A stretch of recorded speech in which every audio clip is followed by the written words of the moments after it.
So dear students, today we are going to revise the law syllabus of CA foundation and CMA foundation. और हम लोग देखो हमने depth में study तो ऑलरेडी कर चुका है, ऑलरेडी हम लोग डेप्थ में स्टडी कर चुका है। और अभी हम लोग को उन सारे टॉपिक्स को क्लियर करना है जो हमें कंफ्यूजन क्रिएट करता है। ये सारे टॉपिक्स को हम लोग कवर करेंगे और इससे बहुत ज्यादा आपको एग्जाम्स में हेल्प मिलने वाला है, बहुत ज्यादा। लेकिन आपको अभी पढ़ने वक्त, जब पिछली बार आप पढ़ रहे थे तो आपको लॉ के बारे में कुछ पता ही नहीं था, बट इस बार जब आप पढ़ाई करने जा रहे हो तो आपको लॉ के बारे में बहुत कुछ पता है, ऑलरेडी आपने क्लास में हमारे से सीखा है। तो जब भी क्लास में लेक्चर्स चल रहे हैं तो आप ज्यादा से ज्यादा अपने घर में बैठकर लाइव क्लास कर रहे हो, कोई दिक्कत नहीं है, बट आप उसको डिक्टेट करने की कोशिश करो हमारे साथ, ठीक है। ऐसे आपको कोई भी प्रॉब्लम्स जल्दी फेस होने नहीं दूंगा मैं, बट आप साथ में उसको ऐसे तरीके से पढ़ो अभी के क्लास में इंटरेस्टेड होकर के, अभी के सेशन में इंटरेस्टेड होकर के, कि आपको ये पूरा तरह रिवीजन के साथ साथ लर्निंग भी माइंड में आपके चले जाए, ठीक है। So my dear students, today we will start all the first with the definition of the proposal and offer as per section 2 clause A। section 2 clause A के अकॉर्डिंगली हम लोग proposal के definition से begin करने वाले हैं।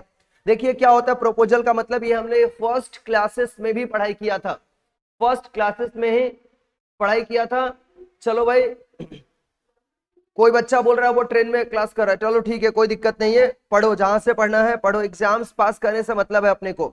आइए हम लोग बिगिन करते हैं इसको। सबसे पहले क्या बोला ना, प्रोपोजल, कि प्रोपोजल का मतलब क्या होता है, जब एक पर्सन दूसरे पर्सन को अपने दिल की बात बताता है और इस पॉइंट ऑफ व्यू से बताता है ना कि सामने वाला पर्सन जिसको हम ये ऑफर कर रहे हैं, अपने जो ऑफर कर रहे हैं वह हमारे बात को मानने के लिए तैयार हो जाए, तब इसको हम लोग क्या बोलते हैं, ऑफर होना क्या बोलते हैं। क्या है, when one person signify to another, when one person signify to another his willingness to do और to abstain from doing anything, मतलब किसी काम को करने के लिए या फिर किसी काम को करने से रोकने के लिए भी। जैसे मान लो कोई ड्रिंकर है, कोई ड्रिंकर, मैंने उसको बोला ये 2000 रुपया में तुमको 20,000 रुपए का चेक दे रहा हूं, तुम वहां से ड्रिंक करना बंद कर दो। तो मैं उसको ये जो 20,000 रुपीज ऑफर कर रहा हूं, उसको किस काम के लिए कर रहा हूं, टू डू के लिए या टू एब्सटेन फ्रॉम डूइंग के लिए, टू एब्सटेन फ्रॉम डूइंग के लिए कर रहा हूं। विथ अ व्यू, ऑफर करने वाले के माइंड में ना कभी रिजेक्शन का व्यू नहीं होता, हमेशा क्या होता है कि जिस पर्सन को हम जो ऑफर कर रहे हैं सामने वाला हमारे बातों को क्या कर ले, एक्सेप्ट कर ले। With a view to obtaining the assent, assent मतलब क्या होता है, मंजूरी, एसेंट मतलब क्या होता है, मंजूरी, acceptance of that other to such act or abstinence, then he is said to make a proposal, मतलब that first person, one person is he and he is said to make a proposal, तब इसको हम लोग proposal नाम देते हैं। क्या नाम देते हैं इसको, हम लोग प्रपोजल नाम देते हैं। इसके बाद मेरे बच्चों नेक्स्ट हम लोगों का है प्रॉमिस, नेक्स्ट हम लोग का है प्रॉमिस। प्रॉमिस में क्या होता है, as per section 2 clause B में प्रॉमिस है, as per section 2 clause B में हम लोग प्रॉमिस पढ़ रहे हैं। when the person to whom the proposal is made signifies his assent thereto, the proposal is said to be accepted। ए भगवान, हम लोग जिसको प्रपोजल करते हैं ना, ऑफर देते हैं, और सामने वाले ने अगर अपने हमारे प्रपोजल में क्या कर दिया, अपना मंजूरी सिग्निफाई कर दिया, अपना मंजूरी दे दिया, यस यस सिग्निफाई कर दिया, देन प्रपोजल को क्या बोला जाता है, proposal is said to be accepted and accepted proposal becomes a promise. जब कोई ऑफर हम करते हैं और ऑफरर ऑफरी को जब ऑफर करता है और ऑफरी उसके ऊपर अपना एक्सेप्टेंस दे देता है, अपना एसेंट दे देता है, तब यह क्या बन जाता है, यह प्रॉमिस बन जाता है। जब ऑफरर ऑफरी को ऑफर देता है और ऑफरी उसके ऊपर अपना एसेंट दे देता है, देन ऐसे सिचुएशन में वो ऑफर क्या बन जाता है, प्रॉमिस बन जाता है। That proposal becomes a promise. Promisor कौन होता है sir, as per section 2 clause C में ये डेफिनेशन लिखा है, the person who making the proposal is called the promisor and the person accepting the proposal is the promisee, उसको promisee बोला जाता है। इसके बाद आइए कंसिडरेशन में, कंसिडरेशन पॉइंट में आ जाइए मेरे बच्चों। ये सिर्फ लाइव है, आपको पता है ना कि आजकल क्लासेस जो लाइव होते हैं ना, वो लाइव में सेव नहीं रहते, ये लाइव में सेव नहीं होते कि आप बाद में बैकअप में कर लोगे, बैकअप नहीं है इसका, और यूट्यूब पे भी ये लाइव नहीं अवेलेबल होगा, ठीक है। तो जिसको करना है, जिसको अच्छा से मन है कि एकदम हमको इसी बार पास करना है, तो वो लोग खाली ज्वाइन करेगा, जिसको मन नहीं है उसका मैं कुछ नहीं कर सकता, ठीक है। कंसिडरेशन, कंसिडरेशन पॉइंट में देखो भाई क्या है कंसिडरेशन। कंसिडरेशन में क्या बोला है, when at the desire of the promisor, when at the desire of the promisor, when at the desire of the promisor, the promisee और एनी अदर पर्सन, प्रोमिसी और एनी अदर पर्सन, ये consideration must move at the desire of the, consideration must move at the desire of the promisor, when at the desire of the promisor the promisee और any other person done मतलब कर चुका है, या abstained from doing, और does, क्योंकि ये जो कंसिडरेशन है वो पास्ट भी होता है, प्रेजेंट भी होता है और फ्यूचर से भी रिलेटेड होता है। डन वाला किसको रिप्रेजेंट करता है? पास्ट को रिप्रेजेंट करता है। डज और एब्सटेंस फ्रॉम डूइंग किसको रिप्रेजेंट करता है? प्रेजेंट को रिप्रेजेंट करता है। ये किसको रिप्रेजेंट करता है भाई? ये प्रेजेंट को रिप्रेजेंट करता है। ये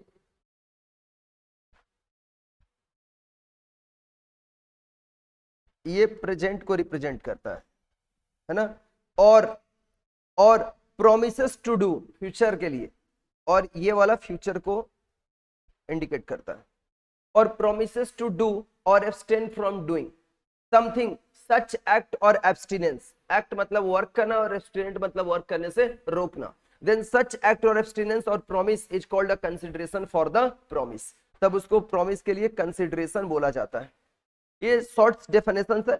ये डेफिनेशन अब आपको पूरा लर्न होना चाहिए, और खास करके वो सीए फाउंडेशन वाले हमारे प्यारे बच्चों को जिनको लिख करके एग्जाम्स देना है, ठीक है, उनको तो एकदम ब्रेन में रहना चाहिए word to word. Sir consideration का अगर डेफिनेशन आ गया तो हमें वर्ड टू वर्ड लिखना पड़ेगा। जी हाँ, ये डेफिनेशन आपको वर्ड टू वर्ड लिखना पड़ेगा। When at the desire of the promisor, the promisee और एनी अदर पर्सन डन और एब्सटेंड फ्रॉम डूइंग, पहले पास्ट, फिर प्रेजेंट, फिर फ्यूचर। डन और abstained from doing, abstained from doing, और डज और abstains from doing. Does present को बारे में बात कर रहा है। और पैराग्राफ चेंज करके लिखोगे प्रोमिसेस टू डू और abstain from doing something such act or abstinence और प्रॉमिस। देन सच एक्ट कोई एक्ट है या फिर कोई एब्सटिनेंस फ्रॉम एक्ट है और प्रोमिसेस है, is called a consideration for the promise. Then उसको प्रॉमिस का कंसिडरेशन बोला जाता है। देन उसको प्रॉमिस का क्या बोला जाता है? कंसिडरेशन से किया जाता है, कंसिडरेशन बोला जाता है। इसके बाद हमारी नेक्स्ट पॉइंट है बच्चों, इसके बाद हमारी नेक्स्ट पॉइंट है यहाँ पे, नेक्स्ट पॉइंट हमारी agreement. Agreement as per section 2 clause E, as per section 2 clause E agreement क्या होता है? Agreement every promise and every set of promises. भाई प्रॉमिस कैसे बनता है? जब ऑफर किया जाता है और ऑफर एक्सेप्ट हो जाता है। जब ऑफर किया जाता है और ऑफर एक्सेप्ट हो जाता है तो वह क्या बन जाता है? प्रॉमिस बन जाता है। अभी थोड़ी देर पहले तो मैं बताया हूं आपको। यहाँ पर every promise and every set of promises forming consideration for each other, दोनों पार्टी के लिए कंसिडरेशन बन जाता है। ऑब्वियसली प्रोमिसेस जहां पर होते हैं किसी एग्रीमेंट, तब एग्रीमेंट बनता है, और वह forming consideration for each other बन जाता है, then it is an agreement होता है। और पहले एग्रीमेंट होता है कि पहले कॉन्ट्रैक्ट होता है? ऑब्वियसली पहले एग्रीमेंट होता है, पहले एग्रीमेंट होता है। इसके बाद वॉइड एग्रीमेंट क्या होता है? As per section 2 clause G, an agreement not enforceable by law, जिसको लॉ इन्फोर्सेबल नहीं कर सकता है, ऐसा एग्रीमेंट जो लॉ के नजरों में वैलिड नहीं है, तब यह क्या बन जाता है? वैसा एग्रीमेंट वॉइड बन जाता है। वैसा एग्रीमेंट क्या बन जाता है? वॉइड बन जाता है। जैसे मैंने नहीं भाई, जैसे ए ने बी को बोला ना कि मैं तुमको बिना लाइसेंस का गन सेल करूंगा, और बी ने बोला कि ठीक है मैं इसको गन सेल करने के लिए तैयार हूं। इन दोनों के बीच एग्रीमेंट भी हो गया, और एग्रीमेंट करके इन लोगों ने अपना बिजनेस स्टार्ट भी कर दिया, लेकिन ये लॉ के नजरों में वैलिड है क्या? नहीं है ना। तो ये एग्रीमेंट क्या है? Void agreement. Contract as per section 2 clause H, जो एग्रीमेंट क्या होता है सर? एग्रीमेंट क्या होता है? Every promise and every set of promises forming part of forming the consideration for each other. Every promise and every set of promises forming the consideration for each other becomes an agreement. और every agreement enforceable by law, वैसा सभी agreement जो law के नजरों में enforceable है, वैसा सभी एग्रीमेंट जो लॉ के नजरों में क्या है? इनफोर्सेबल है, बिकम्स अ, वैसा सभी agreement enforceable by law is becomes enforceable by law is a contract. वह सभी एग्रीमेंट जो लॉ के नजरों में इनफोर्सेबल है, लॉ उसको इन्फोर्स करता है, लॉ उसको अलाउ करता है, तो वह कॉन्ट्रैक्ट बन जाता है। और वह एग्रीमेंट जो नॉट इन्फोर्सेबल बाय लॉ है, वॉइड एग्रीमेंट बन जाता है। ध्यान दो, मेरी बात को ध्यान दो।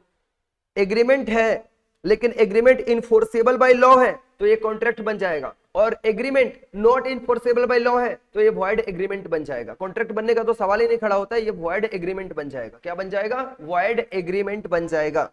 वॉइडेबल कॉन्ट्रैक्ट किसको बोलते हैं? As per section 2 clause I, as per section 2 clause I, इसको हम लोग कैसे बोलेंगे? Voidable contract.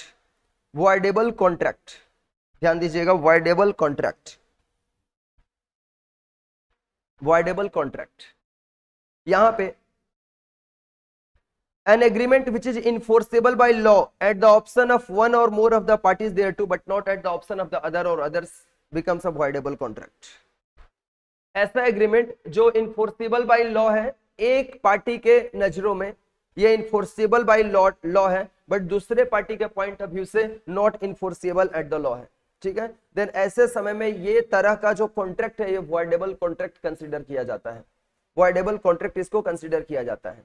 An agreement which is enforceable by law at the option of one or more of the parties thereto, but not at the option of the other or others. But not at the option of the other or others. Voidable contract as per section 2 clause I. An agreement which is enforceable by law at the option of the one of the parties, one or more of the parties, but not at the option of the other or others. Then यह क्या हो जाएगा? Voidable contract बन जाता है. Void contract क्या होता है? आपको कई बार एग्जाम्स में डिफरेंस लिखने भी आता है, वॉइडेबल कॉन्ट्रैक्ट और वॉइड कॉन्ट्रैक्ट के बीच क्या डिफरेंस होता है. जैसे एमसीक्यू, जिन लोगों का एग्जाम है, सीएमए फाउंडेशन वाले बच्चों का एमसीक्यू एग्जाम से आपसे पूछेगा कि an agreement which is enforceable by law at the option of the one or more of the parties but not at the option of the other or others, ये कैसा तरह का कॉन्ट्रैक्ट है? Void contract, voidable contract, void agreement, ऐसे करके 4 option देगा. आप किस में टिक करोगे? वॉइड कॉन्ट्रैक्ट में आप टिक करो, वॉइडेबल कॉन्ट्रैक्ट में आप टिक करोगे, ठीक है भाई. आप किस में टिक करोगे? वॉइडेबल कॉन्ट्रैक्ट में टिक करेंगे. क्लियर है? वॉइड कॉन्ट्रैक्ट क्या होता है? Agreement which ceases to be enforceable by law, ऐसा कॉन्ट्रैक्ट जो लॉ क्या कर देता है? Which ceases to be enforceable by law. Ceases मतलब क्या होता है? Stop, stop to be enforceable by law, जिसको लॉ इन्फोर्स होने से स्टॉप कर देता है, ऐसे तरह का कॉन्ट्रैक्ट भी बन गया है. ये पहले एग्रीमेंट था, इन्फोर्सेबल बाय लॉ था, तभी ये कॉन्ट्रैक्ट बना था. एग्रीमेंट जो इन्फोर्सेबल बाय लॉ होता है वो कॉन्ट्रैक्ट बन जाता है, एग्रीमेंट जो इन्फोर्सेबल बाय लॉ होता है वो कॉन्ट्रैक्ट बन जाता है, और कॉन्ट्रैक्ट बनने के बाद में लॉ को लगाना कि नहीं ये नॉट इन्फोर्सेबल बाय लॉ होना चाहिए और उसको सीज कर देता है, देन वैसा तरह का कॉन्ट्रैक्ट वॉइड कॉन्ट्रैक्ट हो जाता है, ठीक है ना. Becomes void when it ceases to be enforceable. जैसे वो इन्फोर्सेबल होने से सीज कर दिया जाता है, दैट मींस स्टॉप कर दिया जाता है, उसको इन्फोर्सेबल नहीं होने दिया जाता लॉ के अकॉर्डिंग, देन वह कॉन्ट्रैक्ट क्या बन जाता है? वॉइड कॉन्ट्रैक्ट बन जाता है. देन वह कॉन्ट्रैक्ट क्या बन जाता है? वॉइड कॉन्ट्रैक्ट बन जाता है. अच्छा बच्चों, आपको रिमाइंड हो रहा है? रिमाइंड हो रहा है क्या? थोड़ा हमें बताओ तो. ये जो तुम लोग अभी रिवीजन कर रहा है, फटाफट रिवीजन कर रहा है, इसमें रिमाइंड हो रहा है? सारी चीजें याद आ रही है? आप लोग भी बहुत दिन से मैं देख रहा हूँ, बहुत सारे बच्चों लोगों ने हमें रिपोर्ट किया है कि सर हम लोग तो अभी लिख करके पूरा एकदम पढ़ाई कर रहे हैं, लॉ में पूरा जैसे पढ़ते हैं वैसे साथ साथ लिखते भी हैं, और फिर लिखने के बाद 2 दिन बाद भूल भी जाते हैं, लगता है कि भूल गए. तो आपको क्या अभी रिमाइंड हो रहा है जो चीजें आप लोगों ने पढ़ा लिखा और मैं अभी आपको रिवीजन करा रहा हूँ? तो ये रिमाइंड हो रहा है? साथ साथ आपको रिमाइंड अगर हो रहा है तो एग्जाम्स के पहले भी आप या तो लेक्चर्स देखो या फिर आपके पास खुद पढ़ने का ऑप्शन है एग्जाम्स के पहले. एग्जाम्स के पहले इसको 2-3 बार रिपीटेटिव आपको पढ़ना पड़ेगा, आप एग्जाम्स में अच्छे से लिख पाओगे, ठीक है, कोई प्रॉब्लम नहीं आएगा. डर जाते हो, डरना नहीं है, डरने से और ज्यादा जो याद रहेगा वो भी चला जाएगा एग्जाम्स के समय में और डिस्टर्ब हो जाओगे. चलो, याद आ रहा है? सब लोग बोल रहे हैं yes sir, yes sir, yes sir. बहुत अच्छा लग रहा है मुझे ये देख करके. और कुछ लोग ही बोल रहे हैं, मतलब बाकी लोग कॉन्फिडेंट नहीं है क्या? इतने सारे लोग लाइव क्लास कर रहे हैं, ठीक है, ओके. इसके बाद आ जाओ एग्रीमेंट पे, हम लोग आ जाते हैं एग्रीमेंट पे. एग्रीमेंट पे essentials of a valid contract. What are the essentials of a valid contract? ये बड़े मार्क्स में लिखने के लिए भी आता है आपके एग्जाम्स में, ठीक है ना. देखो मेरे बच्चों, in order to constitute a contract, contract बनने के लिए, in order to constitute a contract there must be an agreement in the first place. Sir ये बात आप क्यों यहाँ पे लिख के दिए? हम लोगों को तो पहले से पता है कि पहले कॉन्ट्रैक्ट बनने के लिए क्या होना पड़ता है? एग्रीमेंट होना पड़ता है. और एग्रीमेंट 2 चीजों से बनता है, ऑफर एंड एक्सेप्टेंस से. ऑफर किया जाता है, ऑफर जब एक्सेप्टेड हो जाता है तो वह क्या बन जाता है? प्रॉमिस बन जाता है, ठीक है ना. और promise forming the consideration for both the parties, it becomes a agreement. There must be at least 2 parties, one making the offer and another accepting it. ये 2 पार्टी हमेशा होना चाहिए भाई. कॉन्ट्रैक्ट खुद से थोड़े ना होगा, हमेशा कॉन्ट्रैक्ट करने के लिए 2 पार्टी होना पड़ेगा. एग्रीमेंट होने के लिए पहले तो एग्रीमेंट होगा, और एग्रीमेंट होने के लिए 2 पार्टी होना पड़ेगा. एक को ऑफरर बोलते हैं, दूसरे को ऑफरी बोलते हैं, ठीक है ना. और the term of the offer, offer के टर्म्स हमेशा ये मेन चीज है. ऑफर के टर्म्स क्या होने चाहिए? डेफिनिट होने चाहिए. And the acceptance must B absolute and unconditional. Acceptance must B absolute and unconditional होना चाहिए, ठीक है ना. एक्सेप्टेंस ऐसा नहीं कि कंडीशन लगा करके एक्सेप्टेंस दे रहा है. समझ में आ रहा है ना? मैंने आप लोग को एग्जांपल्स बताया था ना. लड़के ने जाकर लड़की को बोला कि will you marry me, offer कर रहा है. लड़की बोली yes I will marry you, but when you will become the chartered accountant. भाई ये तो कंडीशन के साथ एक्सेप्टेंस हो गया, क्या ये एक्सेप्टेंस, क्या ये एग्रीमेंट बन पाएगा? क्या ये एग्रीमेंट बन पाएगा? नहीं बन पाएगा, बिकॉज अनकंडीशनल नहीं है, ये कंडीशन के साथ एक्सेप्टेंस दिया गया है। So the term of the offer must B definite and the acceptance must B absolute and unconditional होना चाहिए। ये सब लाइन को, ये सब कीवर्ड है, ये सब छोड़ दोगे एग्जाम्स में लिखना तो गलती हो जाएगा ना फिर। देखो तो पहला पॉइंट हम लोग का क्या बोला है यहाँ पर, essentials of a valid contract. Valid contract होने के लिए फर्स्ट पॉइंट हमारा है मेरे बच्चों, एग्रीमेंट होना पड़ेगा। फर्स्ट पॉइंट क्या है, there must be an agreement between the two parties, there must be an agreement between the two parties to become a contract. Offer by offerer होना चाहिए, एक्सेप्टेंस बाय ऑफरी होना चाहिए, offer must B definite होना चाहिए, acceptance must B absolute and unconditional होना चाहिए, acceptance must B absolute and unconditional होना चाहिए। ये चार बातों का होना बहुत जरूरी है, तभी जाकर के कोई एग्रीमेंट क्या बनेगा, मतलब तभी एग्रीमेंट होना जरूरी है और एग्रीमेंट से ही कॉन्ट्रैक्ट बन सकता है। तो हम लोग पॉइंट कौन सा पढ़ रहे हैं, हम लोग पॉइंट पढ़ रहे हैं what are the essentials of a valid contract. And essentials of a valid contract का पहला पॉइंट क्या है, there must be an agreement between the two parties. दूसरा है हम लोग का लीगल रिलेशनशिप, लीगल रिलेशनशिप, ठीक है ना, लीगल रिलेशनशिप। दूसरा नंबर पॉइंट हम लोग का क्या है, लीगल रिलेशनशिप।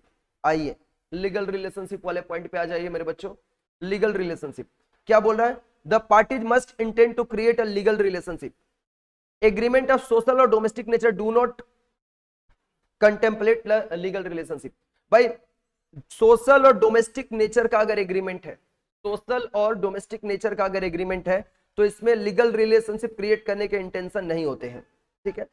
जैसे मान लो हमें किसी ने बुलाया, सर आप मेरे बर्थडे पार्टी पे आ जाना, मैंने बोला कि ठीक है मैं जरूर तुम्हारे बर्थडे पार्टी पे आऊंगा, मैंने उसने ऑफर किया, हमने एक्सेप्टेंस उसको दे दिया, लेकिन मैं उसके बर्थडे पार्टी पे नहीं गया, मेरे क्लासेस है भाई, मेरे बच्चों का एग्जाम से मैं नहीं गया, तो क्या वो मेरे ऊपर केस फाइल कर सकता है क्या? नहीं कर सकता, बिकॉज यह सोशल नेचर का एग्रीमेंट है, सोसाइटी में हम लोग रहते हैं, सोशल नेचर का एग्रीमेंट है और ये एग्रीमेंट लीगल रिलेशनशिप क्रिएट नहीं करता है। So these are not the contract, so they are not the contract. तो सोशल और डोमेस्टिक नेचर का जो होगा यहां पर intention to create a legal relationship नहीं होना चाहिए, नहीं होता है। लेकिन बिजनेस के जो एग्रीमेंट्स होते हैं, बिजनेस के जो एग्रीमेंट्स होते हैं, यहाँ पर पार्टीज का essential element of a contract का पॉइंट है legal relationship. The parties making the agreement must intend to create a legal relationship. जैसे यहां पर एग्जांपल्स भी हमने दे रखा है, यहां पर husband promising his wife to buy her a necklace on the occasion of her birthday is not a contract। ये कॉन्ट्रैक्ट नहीं है, डोमेस्टिक नेचर का है। हस्बैंड वाइफ को खुश रखने के लिए कुछ भी बोल देता है यार, बोल दिया, बोल देने से थोड़े ना होता है कि सब कुछ दिला ही देगा उसको, समझ के आ रहा है मेरी बात ना। तो ये आपका कॉन्ट्रैक्ट नहीं है। अब उसकी वाइफ जाकर के उसके ऊपर केस फाइल नहीं कर सकती, because this is not a contract, this is not a contract, ठीक है ना। यहाँ पे देखिए क्या है, C promises A, C promises A to build house for B. C ने प्रॉमिस किया ए से कि मैं बी के लिए घर बना दूंगा in exchange of the money. ये कौन है, सी प्रमोटर है। सी कौन है, प्रमोटर है। इसने ए से प्रॉमिस किया कि मैं, तुम पैसा दोगे तो मैं बी के लिए भी घर डेवलप कर दूंगा, मैं डेवलपर हूं घर का, ठीक है ना। Is a contract, therefore create legal relationship. और यहां पर लीगल रिलेशनशिप क्रिएट हो रहा है, ठीक है। तो हमने फर्स्ट एलिमेंट्स क्या पढ़ा, एग्रीमेंट होना चाहिए, legal relationship between the parties होने चाहिए, intent to create the legal relationship होना चाहिए। तीसरा नंबर पॉइंट हम लोगों का मेरे बच्चों क्या है, थर्ड पॉइंट हम लोगों का। यहां पर आइए हम लोग थर्ड पॉइंट को देखते हैं। थर्ड पॉइंट हमारा है यहां पे, आइए थर्ड पॉइंट हमारे देखिए क्या है यहां पर, लॉफुल कंसिडरेशन होना चाहिए। What are the essential element of a contract में तीसरा नंबर पॉइंट है लॉफुल कंसिडरेशन होना चाहिए। कैसा कंसिडरेशन होना चाहिए, लॉफुल कंसिडरेशन होना चाहिए, lawful consideration. The agreement must be supported by a lawful consideration. Consideration means पता है, something in return. Something in return में बी एन एक्ट होना चाहिए या एब्सटिनेंस फ्रॉम द एक्ट होना चाहिए, ठीक है भाई। समथिंग इन रिटर्न का मतलब क्या होता है, कोई काम करना या कोई काम करने से रोकना, but it must be real and lawful होना चाहिए। Examples, giving money in exchange of goods bot is a lawful consideration. हम लोग कोई गुड्स परचेज करते हैं और उसके बदले में हम लोग मनी पेमेंट करते हैं, यह लॉफुल कंसिडरेशन है। ब्रिंगिंग स्टार्स फ्रॉम, हाय भगवान क्या बोल रहा है, ऐसे खुश करने के लिए बोला है, देखो देखो देखो, ये रियल है क्या। Bringing star from sky is not real, ठीक है ना। मैं तेरे लिए चांद तारे तोड़ के लेके आऊंगा, ये रियल है क्या, रियल नहीं है ना। hence cannot be considered as the lawful consideration। ये lawful consideration कैसे हो सकता है? ये गाना वाना बना देता है लो, बॉलीवुड वाला लो, कुछ भी, ये थोड़े ना lawful consideration है, समझ में आ रहा है ना? तो ऐसे समय में ये क्या हो जाएगा, लॉफुल कंसिडरेशन नहीं होने की वजह से ये कॉन्ट्रैक्ट नहीं बन सकता है। ऐसा अगर कंसिडरेशन होगा तो कॉन्ट्रैक्ट नहीं बन सकता है, ठीक है ना? कंसिडरेशन हमेशा रियल एंड लॉफुल होना चाहिए, इलेजरी नहीं होना चाहिए। क्लियर है? इलेजरी नहीं होना चाहिए। इसके बाद नेक्स्ट पॉइंट है केपेबल पार्टीज। अच्छा भाई, कॉन्ट्रैक्ट में कौन इंटर करेगा? इनकेपेबल पार्टी की capable parties who can make a contract? Only capable party can enter into an agreement. Okay, so यहां पे देखिए द पार्टीज टू, हम लोग क्या पढ़ रहे हैं? इसेंशियल्स एलिमेंट्स पढ़ रहे हैं। इसेंशियल्स एलिमेंट्स हम लोग पढ़ रहे हैं। ये 4 नंबर में भी पॉइंट है आपका, ये 4 नंबर पॉइंट है आपके।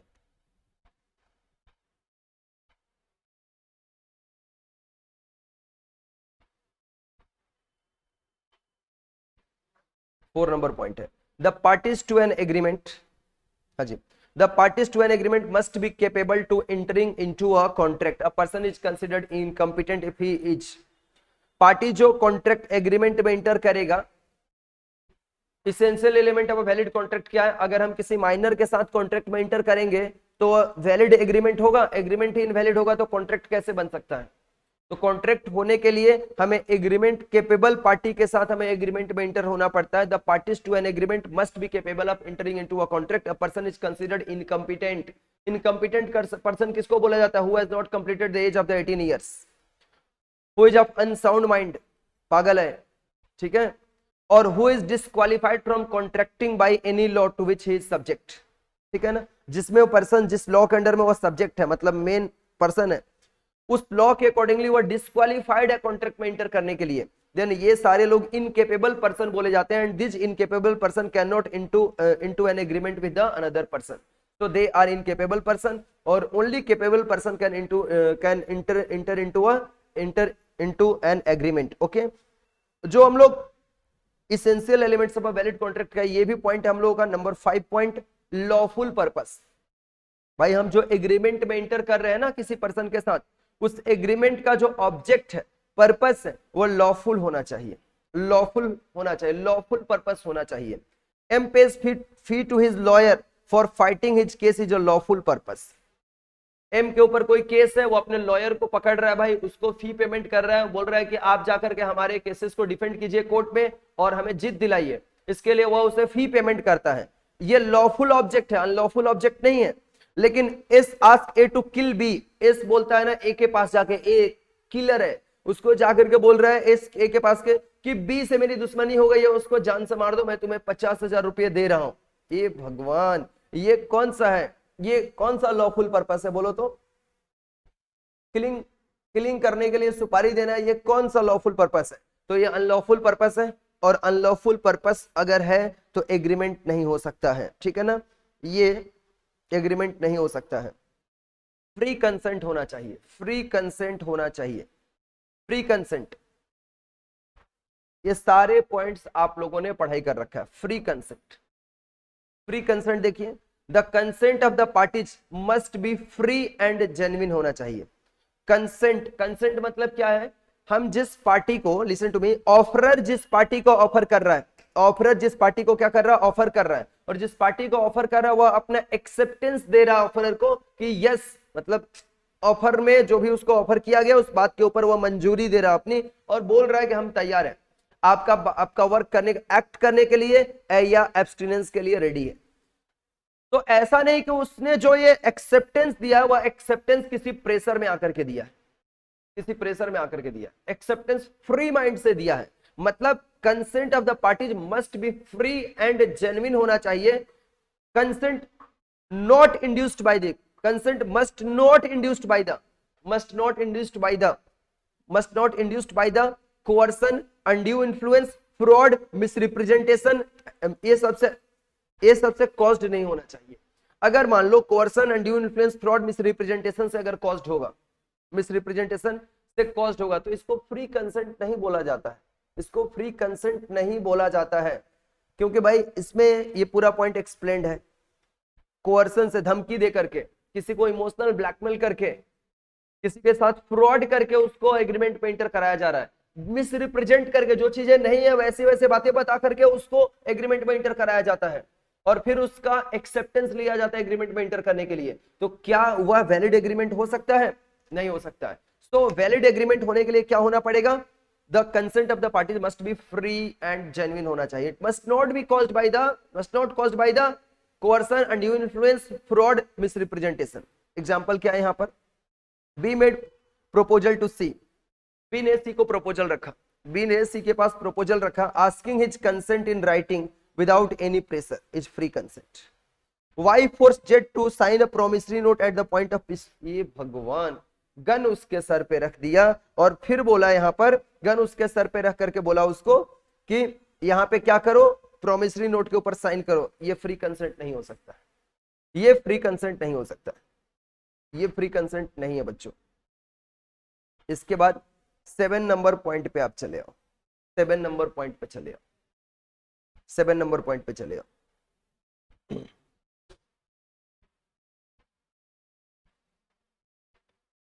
The agreement not expressly declared void or illegal by law. Valid agreement होना चाहिए। एग्रीमेंट कैसा होना चाहिए? इसेंशियल एलिमेंट ऑफ कॉन्ट्रैक्ट के लिए वैलिड एग्रीमेंट होना चाहिए। मतलब the agreement must not declared wide नहीं होना चाहिए। एग्रीमेंट कब वाइड होता है? नॉट इनफोर्सेबल बाय लॉ होने की वजह से कोई एग्रीमेंट वाइड होता है। कोई भी एग्रीमेंट वाइड कब होता है? जब agreement not enforceable by law होता है, तब वो वाइड होता है। और यहां पर बोला है कि एग्रीमेंट इनफोर्सेबल बाय लॉ होना चाहिए, इलीगल बाय लॉ नहीं होना चाहिए। The terms of the agreement के जो टर्म्स होते हैं वह सर्टेन होने चाहिए, सर्टेनिटी हो उसमें, पॉसिबिलिटी जो, एंड केपेबल ऑफ परफॉर्मेंस भी होना चाहिए, केपेबल ऑफ परफॉर्मेंस होना चाहिए। देन इसको वैलिड एग्रीमेंट बोला जाता है। जैसे B agree to sell C garments, the type, quality, value etcetera are not discussed, the agreement can not be enforced as terms are uncertain. यहाँ पे बी ने सी को बोला ना कि हम तुमको गारमेंट्स सेल करेंगे, लेकिन किस टाइप का गारमेंट सेल करेगा, लेडीज वेयर सेल करेगा या जेंट्स वेयर सेल करेगा या किड्स वेयर सेल करेगा, इसके बारे में कोई बात ही नहीं हुआ है, कोई बात ही नहीं हुआ है। क्वालिटी के बारे में डिस्कशन नहीं हुआ है, वैल्यू के बारे में डिस्कशन नहीं हुआ है, और दोनों लोग एग्रीमेंट में इंटर कर गए। तो ऐसा एग्रीमेंट वैलिड एग्रीमेंट नहीं है, because terms of the agreement is uncertain. Because terms of the agreement क्या है? यहाँ पर अनसर्टेन है, और अनसर्टेनिटी की वजह से वैलिड एग्रीमेंट नहीं है। अनसर्टेनिटी की वजह से वैलिड एग्रीमेंट नहीं है, और ऐसे एग्रीमेंट कभी कॉन्ट्रैक्ट में चेंज नहीं हो सकते हैं। क्लियर है? अच्छा, ये देखो, ए झूठा बोलता है, कितना बोलता है, मैजिक से हम बारिश करा देंगे, such agreement can not be enforced. Legal formalities कुछ होते हैं भाई, there are some legal formalities must be complete, legal formalities must be complete to enter into a contract, to enter into an agreement, और agreement फिर वह contract में change होगा। The nature of agreement is such that it requires the compliance of certain formalities. Such requirements should be fulfilled. Law के कुछ compliances होते हैं, documentation etcetera fulfil होना चाहिए। और कॉन्ट्रैक्ट में require registration in addition of being in writing, agreement registered होना चाहिए। तो ये क्या होगा? हाउएवर लीगल ओरल भी एग्रीमेंट रहता है तो वो वैलिड माना जाता है। फिर एग्रीमेंट और कॉन्ट्रैक्ट के बीच का डिफरेंस है माय डियर स्टूडेंट्स, एग्रीमेंट और कॉन्ट्रैक्ट के बीच का ये डिफरेंस है, एग्जाम्स में आते हैं आपके लिखने के लिए। Difference between the agreement and the contract, difference between the agreement and contract. आइए, difference between the agreement and the contract. यहां पे आपके डेफिनेशंस क्या है difference between the agreement and contract का? एग्रीमेंट का डेफिनेशन अभी हम लोग पढ़े थे, as per section 2 clause E में, every promise and every set of promises forming consideration for each other. Every promise, agreement क्या होता है? Every promise and every set of promises forming the consideration for each other becomes an agreement. And contract as per section 2 clause H, contract, an agreement enforceable by law becomes a contract, and agreement enforceable by law becomes a contract। और वह agreement जो not enforceable by law है, void agreement हो जाएगा। इसके लिए agreement के लिए क्या होता है? ऑफर प्लस एक्सेप्टेंस होना चाहिए, और इसमें एक्सेप्टेड ऑफर मतलब acceptance plus enforceability by law होना चाहिए। यहां पर एक्सेप्टेंस और इन्फोर्सेबिलिटी बाय लॉ होना चाहिए। एक्सेप्टेंस प्लस एक्सेप्टेड ऑफर है, मतलब एग्रीमेंट बन चुका है, और agreement plus enforceability by law होगा, तब वो क्या बनेगा? कॉन्ट्रैक्ट बनेगा। All agreements are not contract. इसके इंटर रिलेशंस कैसे हैं? सभी एग्रीमेंट्स कॉन्ट्रैक्ट कॉन्ट्रैक्ट नहीं बन सकते हैं, सभी एग्रीमेंट्स कॉन्ट्रैक्ट नहीं बन सकते हैं। कैसे भाई सर सभी एग्रीमेंट्स कॉन्ट्रैक्ट नहीं बन सकते हैं? भाई जो जिस जिस दो पार्टीज के बीच एग्रीमेंट हुआ, जैसे ए ने बी के साथ एग्रीमेंट किया कि मैं सी को किल कर दूंगा, ए ने बी के साथ एग्रीमेंट किया सी को मारने के लिए, इसका ऑब्जेक्ट लॉफुल है क्या? अनलॉफुल है, लेकिन एग्रीमेंट हुआ है। तो क्या ऐसे तरह का एग्रीमेंट कॉन्ट्रैक्ट में चेंज हो सकता है? नहीं। तो सभी एग्रीमेंट्स बन सकते हैं बट एग्रीमेंट कॉन्ट्रैक्ट में चेंज नहीं हो सकते हैं। वही एग्रीमेंट सिर्फ कॉन्ट्रैक्ट में चेंज हो सकता है जो इन्फोर्सेबल बाई लॉ होगा, जो इन्फोर्सेबल बाई क्या होगा? लॉ होगा। तो agreements all agreements can not become a contract but all contracts are the agreements. क्योंकि कॉन्ट्रैक्ट बनने के लिए तो भाई एग्रीमेंट के रास्ते से उसे होके गुजरना पड़ेगा। तो जितने भी अगर कॉन्ट्रैक्ट बने वह सभी एग्रीमेंट पहले होंगे, तभी जाकर वह कॉन्ट्रैक्ट में चेंज हुए होंगे। क्लियर है? Binding nature, no legal obligation, it create a legal obligation. Agreement does not create the legal obligation, no legal obligation है यहां पर, लेकिन contract creates a legal obligation on the parties, legal obligation on the parties. Scope क्या है? It is a wider term. Wider term क्यों है sir? Agreement किसी भी मैटर को लेकर के एग्रीमेंट हो सकता है, ठीक है, but that is it includes the legal and social agreements भी हो सकता है, इलीगल भी एग्रीमेंट्स लोग कर लेते हैं, लेकिन कॉन्ट्रैक्ट क्या होता है? जो इन्फोर्सेबल बाय लॉ होता है वहीं सिर्फ कॉन्ट्रैक्ट बन सकता है। It includes only agreement enforceable by law. Impossible act करने वाले जो एग्रीमेंट्स होते हैं ये वॉइड होते हैं, ये पहले ही आपको पता है, अभी थोड़ी देर पहले डिस्कशन हुआ इसके बारे में। अनसर्टेन एग्रीमेंट, अनसर्टेन एग्रीमेंट देखिए क्या है अनसर्टेन एग्रीमेंट में?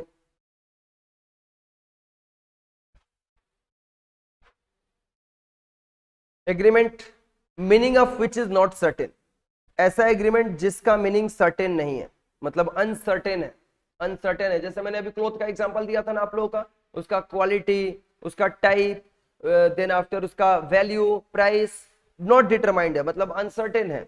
सो यहाँ पर agreement the meaning of which is not certain or not capable of being made certain are void. वैसा एग्रीमेंट जिसका मीनिंग ही सर्टेन नहीं है, ऐसा एग्रीमेंट जिसका मीनिंग सर्टेन नहीं है और ना ही जिसको सर्टेन किया जा सकता है, ऐसा एग्रीमेंट जो सर्टेन नहीं है, जिसका मीनिंग सर्टेन नहीं है और ना ही जिसको सर्टेन किया जा सकता है, वह क्या बन जाता है? वह सभी वॉइड बन जाता है। ये ऑल बिकम्स अ वॉइड। यहां पर कुछ एग्जांपल्स है आपके लिए। M agrees to sell an all the grains in the M's granary at Ramnagar at the rate of ₹40 kg। ठीक है, एम ने एन के साथ क्या किया?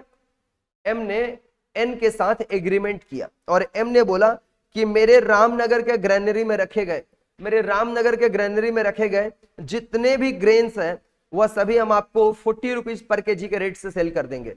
There is no certainty here to make the agreement void, क्योंकि उसने ग्रेन्स कौन से टाइप के हैं, कौन से टाइप के हैं, कितने ओल्ड है, कैसा क्वालिटी है, इसके बारे में कोई डिस्कशन ही नहीं हुआ और फिर जाकर के एम ने एन के साथ यहां पर एग्रीमेंट कर लिया कि रामनगर के ग्रेनरी में रखे गए हमारे जितने ग्रेनरी में रखे गए ग्रेन्स उसको हम ₹40 पर केजी के रेट से हम आपको सेल कर देंगे। तो ये अनसर्टेनिटी की वजह से एग्रीमेंट क्या हो जाएगा? वॉइड हो जाएगा। यहां पे C agrees to sell D my white house for ₹5 crore और ₹10 करोड़।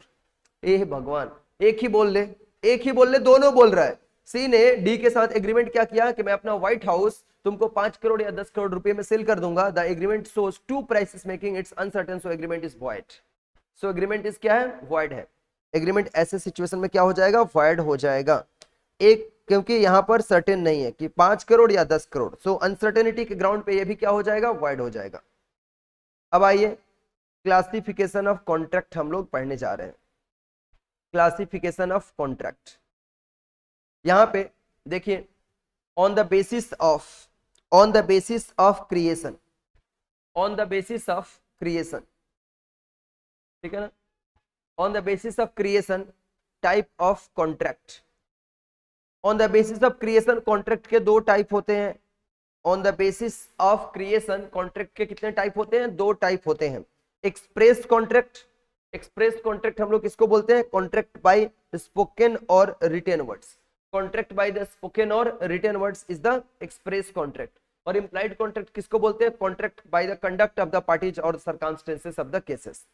ये पार्टीज के कंडक्ट से होता है और ये बोल करके लिख करके होता है, उसको एक्सप्रेस कॉन्ट्रैक्ट हम लोग बोलते हैं, इसको एक्सप्रेस कॉन्ट्रैक्ट हम लोग बोलते हैं भाई, ठीक है, एक्सप्रेस कॉन्ट्रैक्ट बोलते हैं। On the basis of execution, execution के बेसिस पे, एग्जीक्यूशन के बेसिस पे कॉन्ट्रैक्ट के कितने टाइप होते हैं? On the basis of execution, on the basis of execution, executed contract, executed contract किसको बोलते हैं? वैसा कॉन्ट्रैक्ट जिसमें दोनों पार्टी ने अपने अपने ऑब्लिगेशन को कंप्लीट कर दिया है, एग्जीक्यूटेड कॉन्ट्रैक्ट इसको हम लोग बोलते हैं। जैसे आपने हमें पूरा फी का पेमेंट कर दिया है, हमने आपको पूरा सिलेबस पढ़ा के खत्म कर दिया है, this is the executed contract, because both the parties of the contract fulfilled their obligation, this is the executed contract, this is the executed contract। Next है हम लोगों का पॉइंट यहां पर एग्जीक्यूटरी कॉन्ट्रैक्ट, एग्जीक्यूटरी कॉन्ट्रैक्ट किसको बोलते हैं? In which both the parties not fulfilled their obligation, दोनों पार्टी ने अब तक अपना ऑब्लिगेशन को कंप्लीट नहीं किया, दोनों का ऑब्लिगेशन अपने अपने साइड से अभी इनकम्प्लीट है, कंप्लीट किया जाना बाकी है, देन ऐसे सिचुएशन में इसे हम लोग बोलते हैं एग्जीक्यूटरी कॉन्ट्रैक्ट, ठीक है ना। और एग्जीक्यूटरी इसको भी हम लोग बोलते हैं पार्टली एग्जीक्यूटेड, पार्टली एग्जीक्यूटरी, एक साइड एक पार्टी ने पूरा फुलफिल कर दिया, दूसरे पार्टी ने अभी बाकी रखा है, तभी इसको हम लोग एग्जीक्यूटरी ही बोलेंगे, एग्जीक्यूटरी कॉन्ट्रैक्ट बोलेंगे। अगर एक पार्टी ने अपने ऑब्लिगेशन को कंप्लीट कर दिया बट दूसरे पार्टी ने अपने ऑब्लिगेशन को अपने साइड से कंप्लीट नहीं किया, तभी इसको हम लोग एग्जीक्यूटरी ही बोलेंगे। नेक्स्ट है on the basis of enforceability, on the basis of enforceability, enforceability के बेसिस पे valid contract, void contract, void agreement, voidable contract, illegal agreement, enforceability के बेसिस पे। ये तो टाइप्स थे। अब आ जाइए मेरे बच्चों ऑफर और प्रपोजल पॉइंट पे, ऑफर एंड प्रपोजल पॉइंट पे आप चले आइए, ऑफर और प्रपोजल पॉइंट पे आप चले आइए। बहुत अच्छे से आपको एकदम रिवीजन करना है ताकि जाके आप एग्जाम्स में अच्छे से लिख सकेंगे। चलो बच्चों, अभी हम लोग ऑफर और प्रपोजल पॉइंट्स को बिगिन करेंगे। Offer proposal is the same thing. Rules for the valid offer और प्रपोजल। ऑफर हमेशा कम्युनिकेट होना चाहिए। मान लो हम किसी को ऑफर करने वाले हैं लेकिन हमने उसे इस ऑफर को कम्युनिकेट ही नहीं किया, उस तक ये ऑफर के बातों को हमने पहुंचाया ही नहीं, तो ये वैलिड ऑफर बोला जाएगा क्या? खाली दिमाग में सोच लेने से ऑफर हो जाएगा? देखो, an offer to be complete must be, offer को कंप्लीट होने के लिए must be communicated to the person to whom it is made. जिस पर्सन को हम ऑफर करने वाले हैं उस पर्सन तक हमें अपने ऑफर के मैसेज को कम्युनिकेट करना is required to complete the offer, offer को कंप्लीट करने के लिए। Otherwise there can be no acceptance of it. भाई आप अपने मन में सोच लिया कि मैं उसको ऑफर करने वाला हूं, लेकिन आपने उस ऑफर को जिसको ऑफर करने वाले उस तक कम्युनिकेट नहीं किया, तो क्या एक्सेप्टेंस आएगा? अपने में ही रह जाओगे तो एक्सेप्टेंस कैसे आएगा, या रिजेक्शन जो भी होना होगा वो कैसे होगा? नहीं पॉसिबल है। So offer must be communicated to the person to whom it is made. जिस पर्सन को ऑफर किया जाता है उसको कम्युनिकेट करना is essential to complete the offer, otherwise this can not be accepted by no acceptance on it. An acceptance of an offer, an acceptance of, ये देखो बहुत जरूरी बात, ऑफर के बारे में जानकारी ही नहीं है, मतलब जो ऑफर हमारे पास आने वाला है उस ऑफर के बारे में हमें जानकारी नहीं है, लेकिन उसके पहले ही एक्सेप्टेंस दे दिया। N acceptance of an offer, offer is not acceptance in ignorance of the offer. किसी ऑफर का हम एक्सेप्टेंस दे रहे हैं without knowing about the offer, with in ignorance of that offer is not acceptance and does not confer any right on the acceptor. Acceptor के ऊपर कोई right generate नहीं कर रहा है। आपको ऑफर के बारे में पता ही नहीं है और ऑफर आने से पहले ही अगर आपने एक्सेप्टेंस दे दिया, ऑफर आने से पहले ही अगर आपने एक्सेप्टेंस दे दिया, तो does not create, does not confer any right on the acceptors. Clear है ये बात भी? आपको ऑफर कम्युनिकेट होना चाहिए। जैसे मेरे बच्चों यहाँ पर एक केस स्टडीज है जो आपको मेन क्लासेस के दौरान भी आपको पढ़ाया गया था। केस स्टडीज देखिए आपके क्या है। Carlill versus Carbolic smoke balls company. It was advertised to give reward of $100 to person who contracted influenza after using its smoke ball। Smoke ball को यूज करने के बाद, स्मोक बॉल को यूज करने के बाद अगर किसी को इन्फ्लुएंजा होता है तो उसको कंपनी ने एडवर्टाइज किया है कि $100 का वो रिवार्ड देगा। $100 का क्या देगा? रिवार्ड देगा। एडवर्टाइज किया इसको, एडवर्टाइज किया इसको मैटर को। Miss Carlill used smoke balls and contracted influenza. ये कार्लिल इसी का केस हुआ था कार्बोलिक स्मोक बॉल कंपनी के साथ, ठीक है ना। ये कंपनी ने एडवर्टीजमेंट्स दिया था, कार्बोलिक स्मोक बॉल कंपनी ने, कि हमारे स्मोक बॉल को यूज करने के बाद अगर किसी भी पर्सन को इन्फ्लुएंजा हो जाएगा तो हम उसे $100 का रिवार्ड देंगे। कार्लिल ने यूज किया स्मोक बॉल और उसको गलती से इन्फ्लुएंजा हो गया। Claimed reward but company resisted. उसने बोला रिवार्ड दे दो, हमें तो इन्फ्लुएंजा हो गया आपका स्मोक बॉल यूज करने से। कंपनी ने इसको देने से इनकार कर दिया। कोर्ट हेल्ड दैट, कोर्ट में बात चली गई, miss Carlill was entitled to a reward. Court ने किसके फेवर में फैसला सुनाया? कार्लिल के फेवर में। क्यों सुनाया? यहां पर ए फार्मास्यूटिकल कंपनी है, advertise that it would give a reward of $100 to the person who contracted influenza after using it smoke balls for certain period according to the directions. वो directions को, company के जो भी usage direction उसके ऊपर लिखे गए थे। आप देखते हो कोई भी प्रोडक्ट आप परचेज करोगे ना, ऐसे कॉस्मेटिक्स हो, मेडिसिन हो, तो उसके डायरेक्शंस भी दिए रहते हैं यूसेज के। तो यूसेज डायरेक्शंस को उसने फॉलो करते हुए और पूरा उस स्मोक बॉल को यूज किया था। And after using that smoke ball she contracted with the influenza, और Mrs Carlill brought this smoke ball and used them as directed but contracted influenza. She claimed reward but company resisted. Then court में ये बात पहुंची। Court ने क्या इसके ऊपर अपना फैसला सुनाया? कोर्ट ने अपना फैसला दिया। It was held that the advertisement did not require any communication of the compliance of the conditions। यहां पर क्या बोला है ना, एडवर्टीजमेंट्स जो दिया गया था कंपनी की तरफ से, कार्बोलिक स्मोक बॉल कंपनी की तरफ से जो एडवर्टीजमेंट्स दिया गया था कि कोई भी पर्सन हमारे इस स्मोक बॉल को यूज करने के बाद अगर इन्फ्लुएंजा से ग्रसित हो जाएगा तो उसे हम क्या देंगे? अगर उसको इन्फ्लुएंजा कॉन्ट्रैक्टेड हो जाएगा तो उसे हम क्या देंगे? $100 का रिवार्ड्स देंगे। लेकिन उसने एडवर्टीजमेंट्स में कोई भी कंडीशन को कम्युनिकेट नहीं किया था। It was held that the advertisement did not require any communication of the compliance of the conditions. It was not necessary to communicate the same। ठीक है ना, इसको उसने it did not require any communication of the compliance of conditions. It was not necessary to communicate the same. Miss Carlin was entitled to a reward of 100 as she had performed the condition for acceptance। Acceptance के जो conditions थे उसको उसने perform किया और इसके वजह से कोर्ट ने मिस कार्लिल के फेवर में यह फैसला सुनाया और उसे $100 का रिवार्ड दिलाया। तो यहाँ पे ये एक फर्स्ट पॉइंट है हम लोगों का कम्युनिकेशन का। Communication of complete offer communication of complete offer और proposal. Communication of complete offer. X purchased a railway ticket. भाई ऑफर जो है ना वह कंप्लीट होना चाहिए। ऐसा नहीं कि आधा अधूरा ऑफर देकर के छोड़ दिया। ऑफर हमेशा क्या होना चाहिए? कंप्लीट होना चाहिए। ठीक है ना। यहां पर भी एक केस स्टडीज है, x purchased a railway, x purchased ये पॉइंट्स है बच्चों।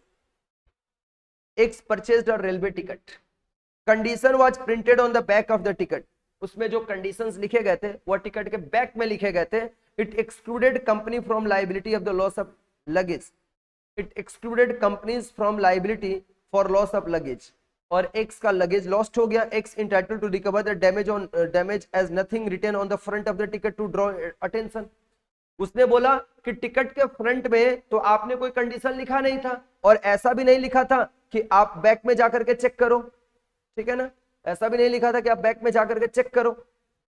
तो इसके वजह से हमारा सामान नुकसान हुआ। हमने अपना सामान का सुरक्षा, हमें लग रहा था कि रेलवे करेगा लेकिन रेलवे ने किया नहीं।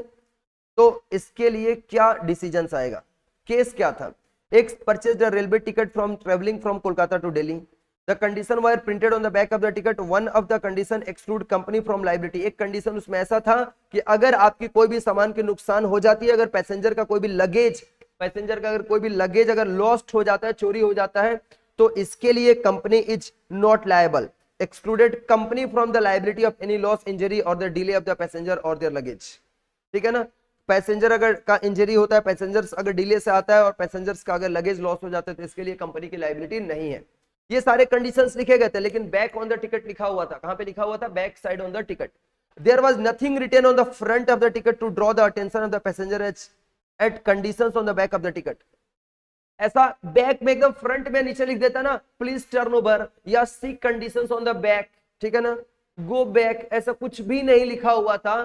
फ्रंट में उसने कंडीशंस ध्यान ही नहीं दिया। कोई जरूरी है क्या? हमारा मैटर अगर सामने लिखा है तो कोई जरूरी है कि हम पीछे जाके पढ़ेंगे? नहीं जा सकते हम। तो इस पर्सन ने क्या किया, एक्स ने टिकट को परचेज किया, फ्रंट देखा, बैक में कंडीशंस उसने नहीं देखा, और कंडीशंस नहीं देखने की वजह से आराम से चल रहा था, उसका लगेज लॉस्ट हो गया। फिर X luggage was lost due to negligence of the servant of the shipping company. समझ में आ रहा है ना? अब क्या हुआ, it was held that there was nothing written on the front of the ticket to draw attention of the passenger. Court के पास ये मामला गया, कोर्ट ने बोला कंपनी को कि तुमने टिकट जो जारी किया था अच्छी बात है, क्या टिकट के फ्रंट में आपने कुछ ऐसा लिखा था कि जो पैसेंजर है, पैसेंजर का अटेंशन ड्रॉ करेगा कि जाकर के आप बैक साइड में कंडीशंस को देखो? ऐसा तो आपने कुछ लिखा नहीं था, ऐसा कुछ लिखा नहीं था। Draw attention of the passenger and the conditions on the back of the ticket where a written document is presented to a party for acceptance, where a, यहां ध्यान दीजिए, where a written document is presented to a party, where a written document is presented to a party for acceptance, a reasonably sufficient notice shall be given to the presence of the terms and conditions. A reasonably sufficient notice shall be given to the presence of the terms and conditions. आप लोगों को हमारे यहाँ admission लेने के बाद आपको कुछ वहां से ये मिले होंगे, मतलब पेमेंट स्लिप मिले होंगे, उस पर नोट बोल के लिखा हुआ है, आप पढ़ लो उस नोट बोल के लिखा हुआ है। आपने देखा? कभी नहीं देखा सर, हम लोग तो देखे ही नहीं है। नोट लिखा हुआ है, एडमिशन फॉर्म फिलअप करते हो उसमें भी कुछ नोटिस है हमारे बारे में जानने के लिए, हमारे रूल्स रेगुलेशंस के, तो वो भी एडमिशन फॉर्म पे आप सिग्नेचर करते हो, आपके पेरेंट्स सिग्नेचर करते हो, उसमें भी नोट पॉइंट लिखा गया है। लेकिन आपका ये अटेंशन को ड्रॉ करता है वहां पर, पूरा सामने फ्रंट में लिखा हुआ है बाबा एकदम। तो कोई भी where a written document is presented to a party for acceptance, where a written document is presented to a party for acceptance, a reasonably sufficient notice shall be given to the presence of terms and conditions, to the presence of, देखते हो कई सारी company का terms condition होता है, तो वे लोग छोटा करके टी एंड सी ऐसा लिख के रख देते हैं, स्टार मार्क दे देते हैं, और जो पॉइंट्स लिखते हैं 1 2 3 4 बहुत सारे, तो उसके ऊपर वो स्टार मार्क भी लगा देते हैं, मतलब ये स्टार मार्क का मतलब टर्म्स कंडीशंस हुआ।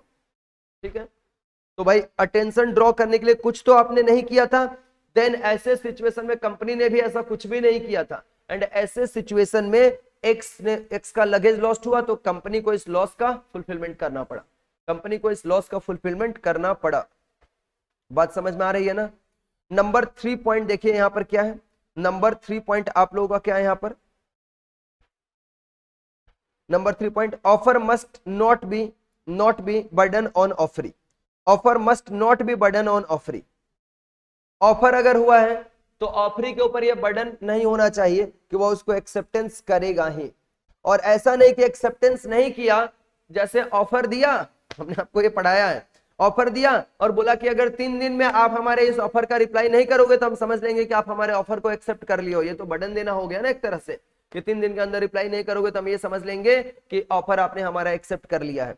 Offer must not be burden on offeree, offeree किसको बोलते हैं, जिसको ऑफर किया जाता है उसको ऑफरी बोलते हैं, तो ऑफरी के ऊपर ऑफर का बर्डन नहीं दिया जाना चाहिए। An offer must not be burden on offeree to communicate his decisions, उसके ऊपर किसी भी तरह का ये बर्डन नहीं होना चाहिए ऑफर में, नहीं तो वह वैलिड ऑफर ही नहीं होगा।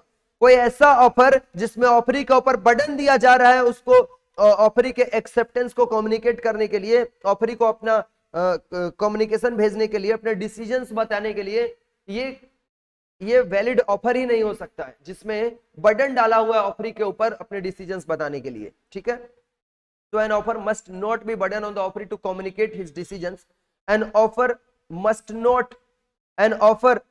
Not contain any term the non compliances of which amounts to acceptance, और ऑफर में कुछ ऐसे टर्म्स नहीं होने चाहिए कि अगर आपने हमें रिप्लाई नहीं किया तो हम ये समझ लेंगे कि आपने हमारे ऑफर को एक्सेप्ट कर लिया है।